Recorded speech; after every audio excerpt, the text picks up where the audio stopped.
9 menningarnir eru ákærðir fyrir glæp sem aldrei var framinn, segir málsvari þeirra. Hann segir að ákæruvaldið hafi farið offari í málinu.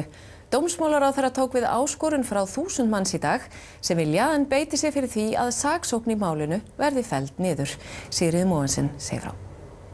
Ég ætla að afhenda þér þennan undirskriftalista og þetta eru undirskriftir fólk sem hvetur þig sem dómsmálaráðherra til þess að beita þér fyrir því að saksókn í máli þessara nýmenninga verði felld niður. 990 manns undirrita áskorunina en aðalmeðferð í máli nýjumenningana fer fram fljótlega eftir áramót. Einar Steingrímsson segir ekki hægt að horfa upp á mál þeirra án þess að aðhafast. Ákæran sé yfirgengileg. Að halda því fram að þetta fólk sem gekk inn á Alþingi og sem einhverju hrópuðu nokkur orða alþingismönnum á þingpöllunum, að halda því fram að þetta fólk hafi verið að reyna að fremja valdarán eða að það hafi haft nokkra möguleika til að gera það algjörlega glórulaust.